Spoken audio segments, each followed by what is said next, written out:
નમસ્તે, જય મા ઉમા ખોડલ. પાટીદાર સમાજના આપ સૌ ભાઈઓ બહેનો વડીલો માતાઓ માટે આ ખાસ વિડીયોના માધ્યમથી કુર્મી સેનાનું જે આંતરરાજ્ય સમૂહ લગ્નોત્સવ અભિયાન ચાલી રહ્યું છે એના વિશે થોડી માહિતી આપની સમક્ષ આપની વચ્ચે મૂકી રહ્યો છું. આપ સૌ જાણો છો કે આપણે ગુજરાતમાં દીકરાઓના વ્યભિચારમાં જે તકલીફ પડી રહી છે તે બાબતને ધ્યાનમાં રાખીને હાલમાં એક વિશેષ અભિયાન ચલાવી રહ્યા છીએ.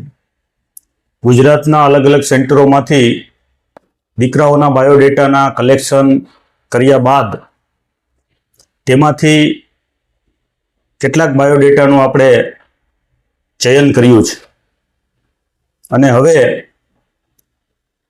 જે રાજ્યોની અંદર કુર્મી પટેલોની વસ્તી છે એ રાજ્યોનો પ્રવાસ પણ કુર્મી સેનાની ટીમો દ્વારા શરૂ કરી દેવામાં આવ્યો છે.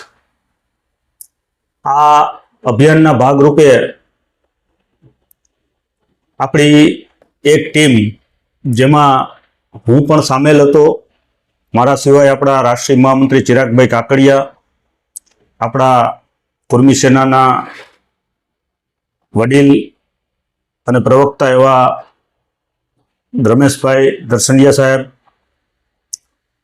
આપણા કુર્મી સેનાના યુવા પાકના અગ્રણી એવા દર્શિતભાઈ કંટારિયા અને કિશનભાઈ વેકરિયા સહિતની આપણી ટીમ દ્વારા મધ્યપ્રદેશના વિવિધ જિલ્લાઓ કે જ્યાં પાટીદાર અને કુર્મી પટેલોની સારી વસ્તી આવેલી છે તમામ જિલ્લાઓની મુલાકાત લેવામાં આવી અને એ મુલાકાત દરમિયાન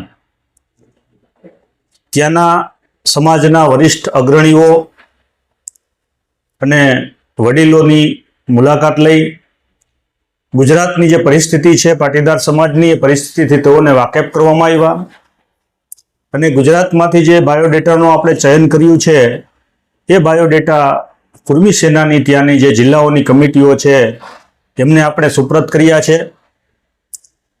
આ મુલાકાત દરમિયાન આપણે રતલામની અંદર વરિષ્ઠ સામાજિક અને રાજકીય અગ્રણી શંકરભાઈ પાટીદારના નેતૃત્વમાં ત્યાંની જે કુર્મી પટેલ આગેવાનોની ટીમ છે, પાટીદારોની ટીમ છે, તેઓની સાથે સારો એવો વિચાર વિનિમય કર્યો. તેઓએ આપણી પહેલને આવકારી છે અને રતલામ જિલ્લાની અંદર અને રતલામ અને આસપાસના પાટીદાર ક્ષેત્રમાં જે આપણા બાયોડેટાને અનુરૂપ જો સારી દીકરીઓ હશે તો એ દિશામાં આપણને સહકાર આપવાની પણ ખાતરી આપી છે. એ જ રીતે માલવા કુર્મી પાટીદાર સમાજના અધ્યક્ષ હાલમાં જેઓ ઉજ્જૈન છે અને જેઓ મધ્યપ્રદેશ રાજસ્થાન પાટીદાર સંઘના અધ્યક્ષ રહી ચૂક્યા છે એવા વરિષ્ઠ સામાજિક અગ્રણી શાંતિલાલ ગામીજી સાથે પણ આપણે મુલાકાત કરી. તેઓના દ્વારા પણ આ પહેલને આવકારવામાં આવી છે. એ જ રીતે શાજાપુર ડિસ્ટ્રિક્ટમાં કુર્મી સેનાના વરિષ્ઠ સદસ્ય એવા સંજીવ પાટીલના નેતૃત્વમાં આપણે ઘણા બધા ગામડાઓની મુલાકાત લીધી. ત્યાં ચાલતા લગ્ન પ્રસંગોમાં પણ હાજરી આપી અને ત્યાંના સામાજિક આગેવાનોને મળીને આપણી જે ગુજરાતની જે વ્યથા છે, પીડા છે, એનાથી એઓને વાકેફ કર્યા છે અને ત્યાંથી પણ આપણને સારો રિસ્પોન્સ પ્રાપ્ત થયો છે. ભોપાલની અંદર આપણે અખિલ ભારતીય કુર્મી ક્ષત્રિય મહાસભાના જેઓ પૂર્વ અધ્યક્ષ રહી ચૂક્યા છે એવા એલપી પટેલ સાહેબ સાથે આપણા ડેલિગેશનની રૂબરૂ મુલાકાત થઈ.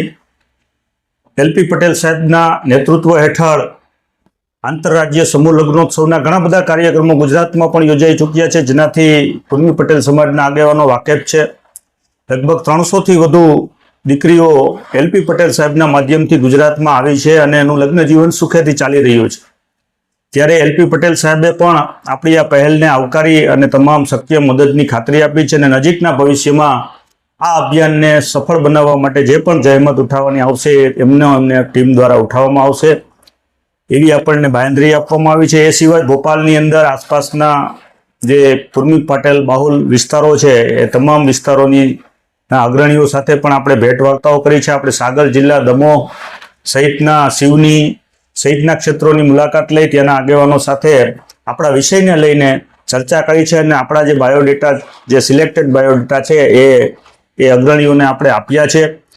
ટૂંક સમયમાં મધ્યપ્રદેશમાંથી આપણને રિસ્પોન્સ મળવાનો શરૂ થશે. આ જ રીતે હવે આગામી મહિનામાં, આ જ મહિનામાં આપણે ઉત્તર પ્રદેશનો પ્રવાસ કરીશું. આપણી એક ટીમ દ્વારા નજીકના ભવિષ્યમાં ઓરિસ્સાનો અને ઝારખંડનો પણ પ્રવાસ કરવામાં આવશે. આમ વિવિધ રાજ્યોના પ્રવાસ કરીને ત્યાંના સામાજિક અગ્રણીઓ સાથે બેઠકો કરીને આ અભિયાનને સફળ બનાવવા માટેના આપણા પ્રયત્નો, કૃમિ સેનાના પ્રયત્નો હાલ ચાલી રહ્યા છે.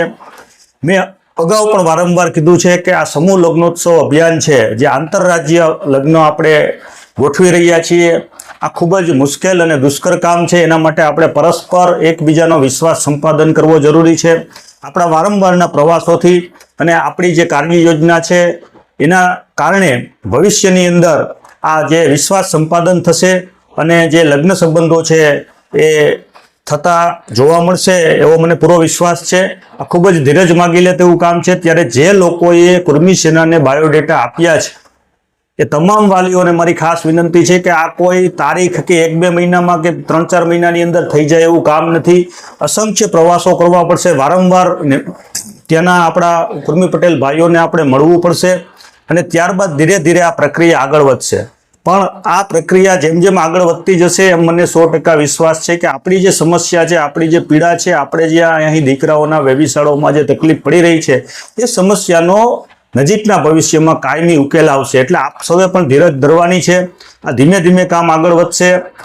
આની કોઈ નિશ્ચિત આપણે તારીખ આપી શકીએ એમ નથી. હું નહીં, કોઈ પણ વ્યક્તિ આની તારીખ આપી શકે નહીં, કારણ કે આપણા જે બાયોડેટા છે ત્યાંની દીકરીઓને પસંદ પડે અને વાતચીત આગળ વધે તો જ આપણે આ દિશામાં આગળના કાર્યક્રમો સુનિશ્ચિત કરી શકીએ. એટલે પણ આપણો પ્રયત્ન લગાતાર ચાલુ છે. લગાતાર આપણે પ્રવાસો કરતા રહેશું અને એના માટે જે પણ કરવું જોઈએ એ તમામ પ્રયત્નો આપણે કરી રહ્યા છીએ. ત્યારે મારી આ તકે આપ સૌને વિનંતી છે કે આપ સૌ ધીરજપૂર્વક કૃમિ સેનાને સહયોગ આપજો. કોઈ જે કાંઈ વાલીઓ છે એને મારી ખાસ વિનંતી છે કે અમને ફોન કોલ્સ દ્વારા આપના જે પ્રશ્નો છે એ પૂછી રહ્યા છો, પરંતુ હું વારંવાર આ સવિસ્તર માહિતી વિડીયો સંદેશના માધ્યમથી આપી રહ્યો છું, મેસેજના માધ્યમથી આપી રહ્યો છું. આપ સૌનું એક વોટ્સએપ ગ્રુપ પણ બનાવવામાં આવ્યું છે. જે લોકો બાકીના વાલીઓ છે એને પણ એમાં ટૂંક સમયમાં જોડી દેવામાં આવશે. એટલે એ વોટ્સએપ ગ્રુપની અંદર આપણને તમને તમામ પ્રકારની માહિતી આપણી મૂવમેન્ટને લઈને, આપણા અભિયાનને લઈને મળતી રહેશે. એટલે મહેરબાની કરીને, કારણ કે અમે બધા પણ અમારા ધંધા રોજગારની અંદર વ્યસ્ત હોઈએ છીએ, એમાંથી સમય ફાળવીને આ કામ કરી રહ્યા છીએ. આ કાર્ય સંપૂર્ણપણે નિઃશુલ્ક એટલા માટે જ રાખ્યું છે કે અમને ખબર છે કે આ બહુ ધીરજ માગી લેવું કામ છે. આમાં તાત્કાલિક કોઈ પરિણામ મળવાનું નથી, પણ આ અભિયાનથી લાંબા સમયના દૂરોગામી પરિણામ મળવાના છે. એટલે આ એક અભિયાન છે, એમાં આપ સૌ અમને સહકાર આપશો એવી ભાવના સાથે અમને વ્યક્તિગત ફોન કોલ્સ કરવાને બદલે આપણા જે વોટ્સએપ ગ્રુપ છે એની અંદર જે મેસેજ આવે, જે વિડીયો સંદેશ આવે, એના માધ્યમથી આપ આ અભિયાન વિશે જાણકારી મેળવતા રહેશો એવી પ્રાર્થના સાથે હું વિરમું છું. આપ સૌનો ખૂબ ખૂબ આભાર, ધન્યવાદ. જય હિન્દ, જય ભારત, જય મા ઉમા ખોડલ, જય સરદાર, જય શિવાજી.